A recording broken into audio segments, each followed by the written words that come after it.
Hello everybody. Today I'm in Pu-erh, it's on the outskirts of Pu'er city, and I'm in a tea factory that makes shucha, ripe Pu'er, fermented Pu'er tea. So today we're going to talk about this. Ripe Pu'er tea is made from raw Pu'er tea. So you first have to make your shengcha, your maocha, your raw Pu'er tea, which you could drink as raw Pu'er tea, or go through this extra step of fermentation. Let's have a look. So the ripe Pu'er tea needs to be piled. That's called the wodui process. So here what you look is a pile that was started yesterday. So the tea looks like raw Pu'er tea. There's about like maybe 1 ton of tea here, and they've added water, about 30% of water. So it's very wet and it feels very warm. I'd say the surface is about 30-35 degrees. And of course, as you go inside the tea, the temperature increases. And this temperature has to be monitored. It rises slowly with microbial activity. So we're going to talk about this throughout the whole video. But the temperature inside the pile is what really makes the taste of tea and decides on the fermentation speed and characteristics. Okay? So let's walk over there, and we're gonna see a few different piles. So this is a new pile. It was put probably yesterday, so the tea hasn't changed much. Okay, so here you can see another pile. So apparently they added water recently. So how it works is your pile is heating up, and it takes a couple of days to heat up.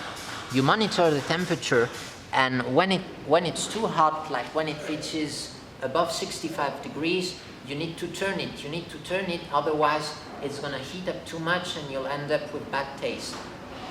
So you need to turn it maybe every couple of days, every week during the fermentation. And you also need to do that to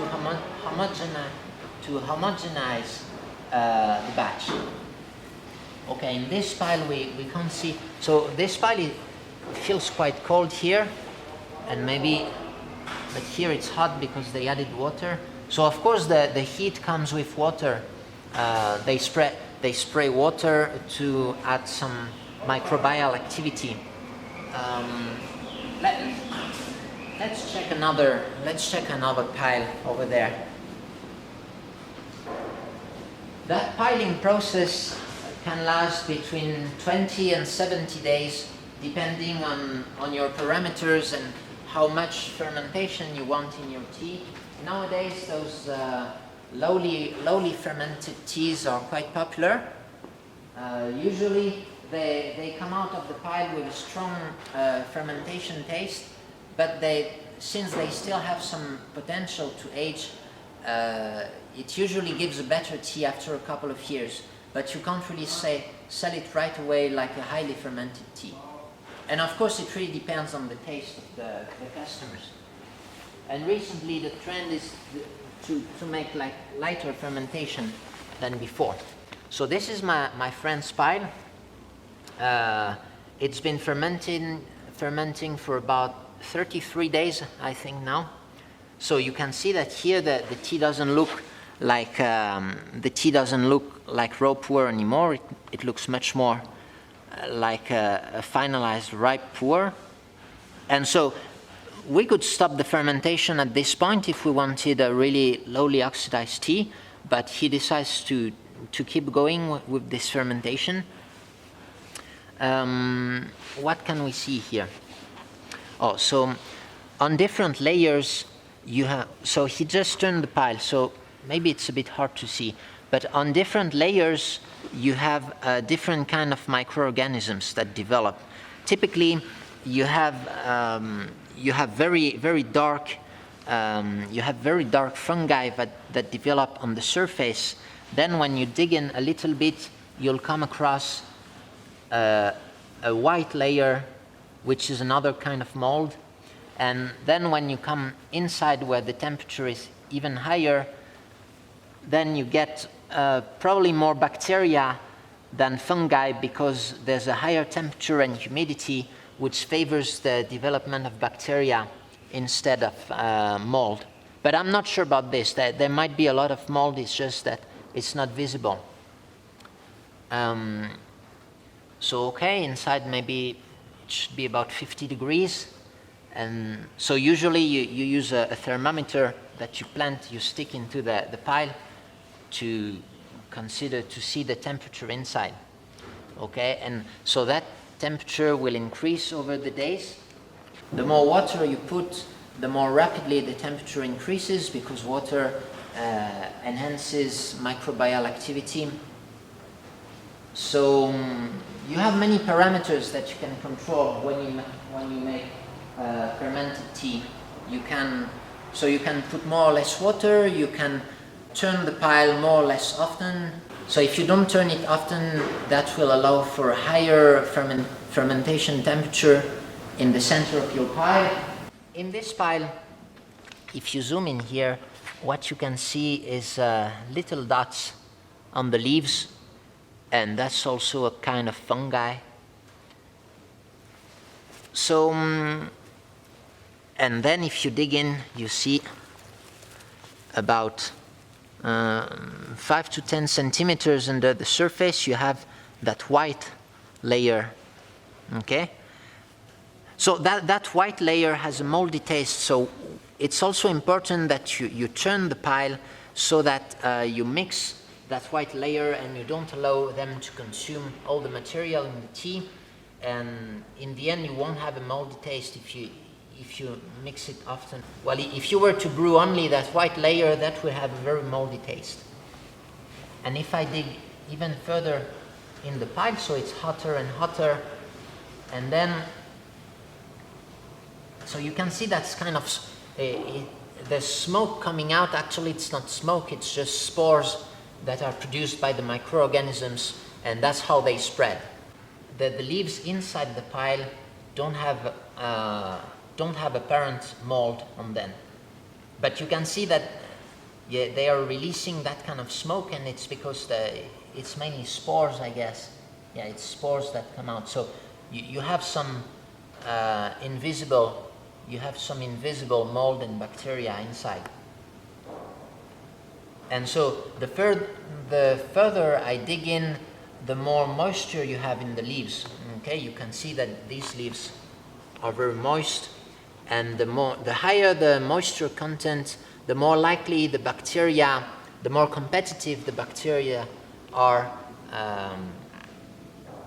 This is the mold. Okay, the fungi, they usually thrive in drier conditions than bacteria.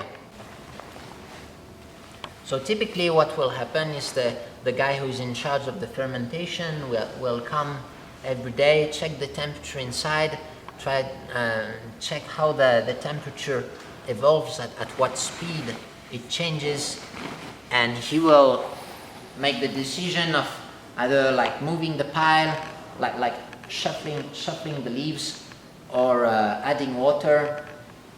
Okay, and so of course that's a real skill. There's much more to it than what I explained, but it's basically those basic decisions you have to manage: the water content and the temperature in the pile. Now it requires a lot of skill to make a good ripe pu'er, and the details of that fermentation is usually you could say the secrets, the business secrets of the factories that produce these teas. Once the pile is fermented enough, it needs to be cooled down. The microbial activity needs to be reduced, and to do that, we just open them up, like you can see here. So we just open them up.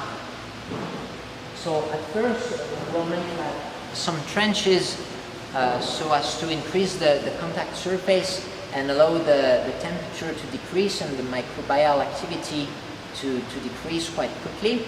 Also, of course, there's a lot of water in our leaves, and we cannot expose our leaves to the sun or to some hot air it has to be cool dried.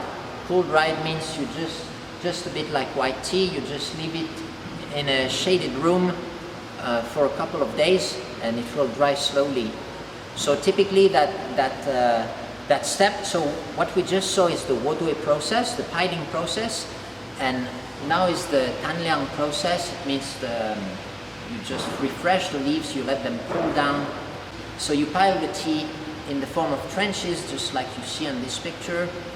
Then you wait for 3 days for it to cool down. You wait for the microorganisms to die. And then you shuffle the leaves and repeat again.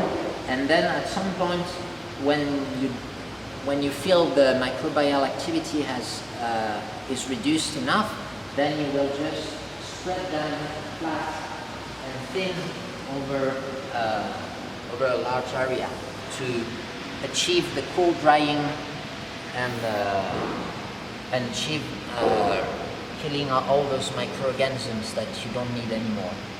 So you can see that this tea has already been graded. So in the pile actually you have all kinds of size, you have all size of leaves. You have really big chunks that we call chateau. It's just an agglomerate of leaves that occurs during the fermentation. And you have all kinds of size. So this is the smallest size. This is called dongting.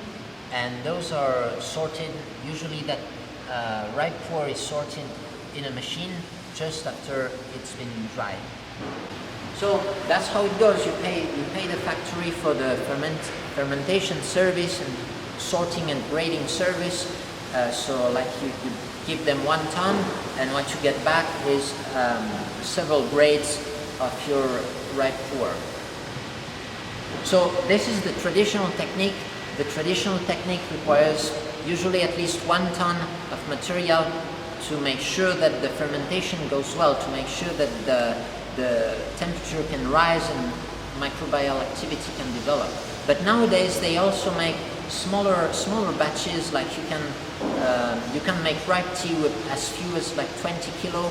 That means you'll do kind of the same process but in a small basket, and it requires kind of another set of skill, or well, it's a service that's very popular now in Monghai area. Okay, so that was the basics of fermentation, and I will probably make other videos about this later, but yeah, this was the basics. So thank you for watching, and I hope you learned a few stuff here. Goodbye.